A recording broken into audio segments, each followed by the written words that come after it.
I've mastered over 10,000 words in English, and I did it without even memorizing a single word. I know it sounds impossible, but in this video, I'm going to show you the exact system I use to increase my English vocabulary and make English words stick into my head forever. Part 1. Don't learn new words in isolation. Learn words in context. Learning new English words from vocabulary lists without context is a really bad idea. If you learn words one by one from a list, it's like collecting puzzle pieces without the picture in the box. You have pieces, but you don't know how they fit together. Context is what shows you how words actually fit together. It's difficult for your brain to memorize single words, so you keep forgetting them. Then you would blame yourself and you would become frustrated. And even if you remember the meaning, you might use them wrong. You would sound unnatural because of the wrong word choice. For example, if you say, I need to make my homework so I can do a cake. Wrong. It's always do homework and make a cake. So the correct sentence should be, I need to do my homework so I can make a cake. Or let's say you learn the word profound. A dictionary says profound means deep. But if you use it for a swimming pool and say, be careful, the water in this pool is very profound. It will sound weird, right? We use profound for thoughts and feelings and deep for water. So you say, the water in the pool is very deep, not very profound. When you learn words in isolation, you miss out on collocations, words that naturally hang out together, and connotation, the emotional vibe of a word. If you just memorize the definition, you're only getting 50% of the word. The other 50% is the grammar and the vibe. A single word can have different meanings. So if you memorize it from a list, which one would you memorize? Take the word run. If you just learn run means to move fast, you're going to be very confused in a normal English conversation. For example, I run every morning. Run here means exercise. I run a business. My nose is running. The computer is running a program. We ran out of milk. Context is the only thing that tells you which version of the word to use. How to learn words in context. Now that you know that learning single words is a big mistake, the question is how to learn words in context. Here's how to do it in 5 steps. Step 1. Use authentic material. Real-life English. English that people actually use in everyday conversations. A great way to do this is by listening to and reading comprehensible input. I drive my car an hour a day to go to work and an hour and a half to go back home. Yes, it takes longer when I'm coming back home because the traffic here is really crazy. Anyway, that's a total of 2.5 hours every day, 75 hours a month, 900 hours a year. That's a lot of time. I use this time to listen to audiobooks in English. Audiobooks are great because you get exposed to authentic, natural English. The speaker's voice is usually very clear and easy to understand. So you acquire grammar subconsciously. You acquire vocabulary without being aware it's happening. You improve your listening comprehension and pronunciation. Sometimes I pause and repeat what I hear, which improves my speaking. I play back certain parts over and over again. The more I do that, the better my English gets. By listening to audiobooks, you're not only improving your English, but also learning valuable ideas. Think about it. The author spends maybe years researching and writing their best ideas and their entire experience in the book. You absorb all of that in days or weeks. So I highly recommend listening to audiobooks. A great resource for this is Audible. With over 1 million titles to choose from, you're sure to find one that interests you. You can get 2 free audiobooks by signing up for a free 30-day trial through the link in the description below. Don't worry, even if you cancel your subscription before the 30 days is up, the free audiobook you choose is yours to keep. A great thing about Audible, you can listen to a sample of the reading before downloading a book. Atomic Habits. An easy and proven way to build good habits and break bad ones. Tiny changes, remarkable results. And if you sign up through the link in the description below, you also support the channel. Step 2.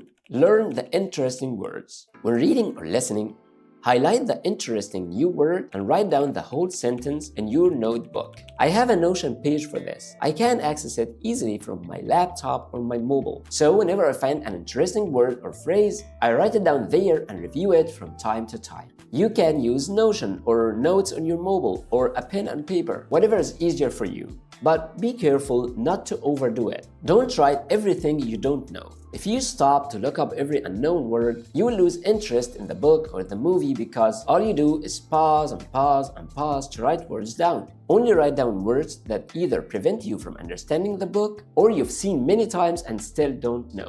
And don't learn a lot of words per day. Just 3 to 5 new words or phrases is enough. Remember, it's not about quantity, it's about quality. Because if you learn 20 words every day but don't use them, so what's the point? Also, choose books and movies wisely. If there are too many new words and the text is too difficult, you think, I don't want to read anymore. And that's the last thing you want to do with English. You want to enjoy learning English. You want to enjoy using it while watching movies or TV shows or reading interesting books. Step 3. Use Youglish. Put the word or phrase into youglish.com and watch a few clips about it. That gives you a feel of the meaning of the word. You all to pretend that you are participants in a following. We could almost pretend we were the first human beings to ever walk that land. That's exactly the kind of exposure you need to internalize meaning, collocations, rhythm, and pronunciation all at the same time. Also, in Youglish, you can see how many times a word is used, which gives you a clue whether a word is common or not. If a word is uncommon, you're unlikely to need to memorize it. Step 4. Check collocations, synonyms, and antonyms. Collocations are words that usually come together, like make a decision, heavy rain. Synonyms are words that have the same or a very similar meaning. For example, big and large. Antonyms are words that have opposite meanings like hot and cold. For this, you can use your favorite dictionary and go to Collocations section. I prefer and highly recommend Longman Online Dictionary. Let's take this word as example. Recommend. First, you can check the pronunciation in both American and British English. Listen carefully and repeat it a few times to learn the correct pronunciation. Recommend. Recommend. Recommend. Recommend. Then, you see how the word is used in bold and a few examples about it, so you know how it's used in context. You can check the grammar patterns and common mistakes. Like this here written in red. Don't say, I recommend her to speak to a lawyer. The correct sentence is written above. I recommend that she speaks to a lawyer. Or in more formal English, I recommend that she speak to a lawyer. Speak without S. Scroll down so you can find the collocations section. So you see, highly recommend, heartily recommend, etc. Another great feature in Longman, you can look up long phrases. For example, you can write the whole phrase out of the blue and you will find the meaning for it. Step 5. Learn chunks.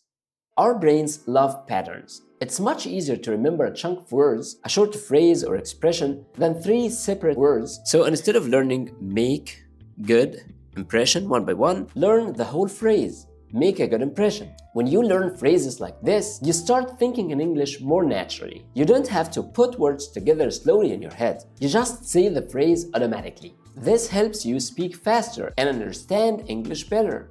A great resource for this is Just the Word website.